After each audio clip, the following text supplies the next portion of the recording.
Hello my Fireflies and fellow RPM partners. I'm releasing this video today because I've seen a lot of questions flying around on various forums about audio issues and how to make better sounding content. I'm going to be bringing you guys through the progression I have gone through throughout the past year, and furthermore how I personally am going to improve in the future. I'd also like to point out that this video mostly applies to video game commentary, though the same audio tricks can be applied mostly anywhere. So, sit back, relax, and enjoy.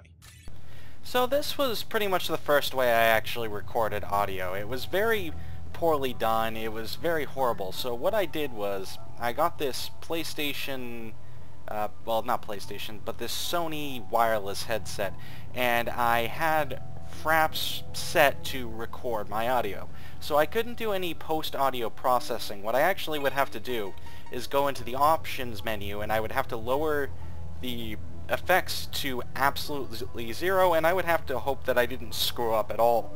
If anything at all happened during the video, there was no chance of editing it out because I would lose both commentary and sound from the game entirely. It really sucked. It's a really bad way to do things, and you really shouldn't be doing this.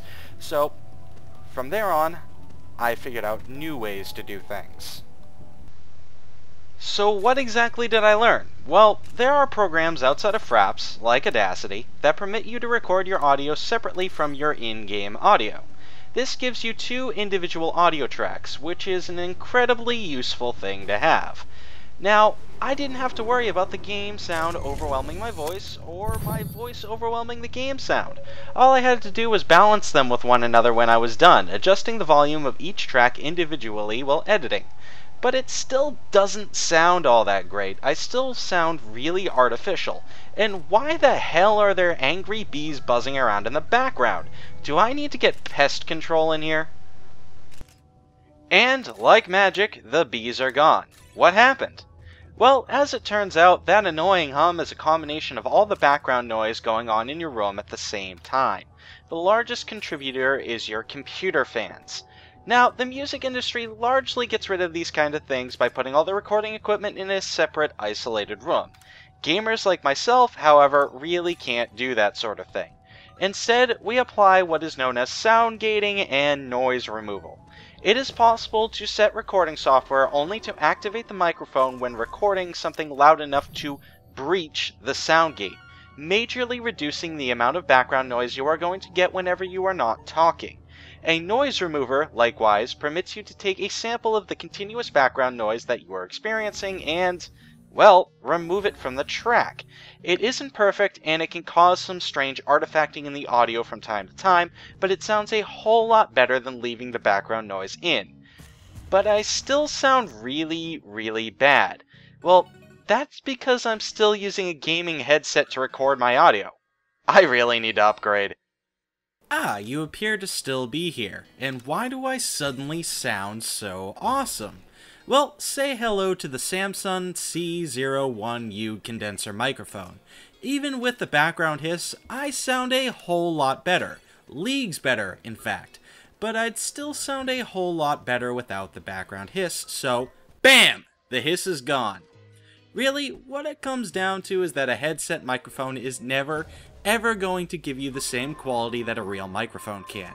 Pretty much anything out there that you can buy, even the cheapest USB microphone, will sound better than the tiny little thing attached to your giant headset. But sometimes with this I can still sound artificial, and I still have an echo. Luckily, there are solutions for that as well. Now, here's where you guys might not notice much of a difference. It took me a long time to finally notice the difference between having this and not having this. I know, what the hell are you talking about, Lyat? Well, this is called equalization, in partnership with soundproofing. Equalization is the process of adjusting the amplitude of audio signals at particular frequencies.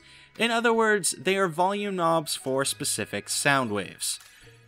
Through trial and error, you can figure out what frequencies the echo of your voice exists at and help take some of the edge off of your voice. It isn't perfect, however, and this is where soundproofing comes in. The large part of the echo of your voice is due to your voice hitting the flat surfaces of your walls, ceiling, and floor. Then it reverberates off of it and enters your sound equipment for a second time, a third time, then a fourth, so on until the sound dissipates and becomes too soft to pick up. Sound gating helps a bit, but the only way to truly deal with it is to soundproof a room. I personally bought carpet to cover up my wooden floor and hung a lot of things on my walls. I still want to pick up some sound foam when I get the chance. I have also moved the microphone as close as I could to my face, but it's still sitting on my desk in front of my keyboard and next to my mouse. You can hear everything. If I nudge my desk the slightest bit, if I budge my desk at all, you're gonna hear it. It's a major problem. And furthermore, I have this issue. Peter Piper picked a peck of pickled peppers. Notice the blasts of air into the microphone. That sounds ghastly. How do I take care of that? And that brings me to what I used today. I went out and I picked up a boom prop and a pop filter, as well as a spider shock mount made specifically for this microphone. The boom has moved the microphone off my desk, so while the sounds are still present, they are much fainter and easier to cover up with either the game sound or noise removal. Not to mention that anything happening with my desk no longer jostles the microphone around, making it for a much quieter and less disruptive experience. Lastly, it moved the microphone much closer to my mouth, making for a far clearer and richer sound. The pop filter, on the other hand, has filtered out the loud puff of air on my B's and P's. Peter Piper picked a peck of pickled peppers. It's pretty great. I do love this sound setup, but it could always be better. So, what exactly can be better? Well, first off, this room still needs some more soundproofing. There is still an echo to my voice that you guys may notice sometimes. I personally notice it all of the time, especially without any game audio going on in the background.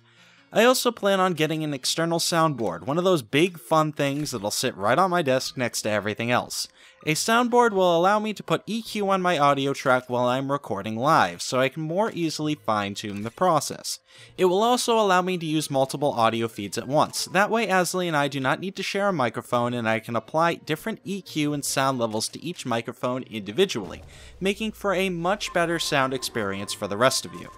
So, that's pretty much all I've learned about setting up a good sound experience as a YouTube Games Press person. It's been a fun ride, and I know I've learned a lot during my experience. I hope I've passed some of this gathered info on you guys, and I really hope I've helped you improve in some small way. But, for now, this has been Lyette with the Cyan Firefly, and I will see you all next time. Farewell, Fireflies.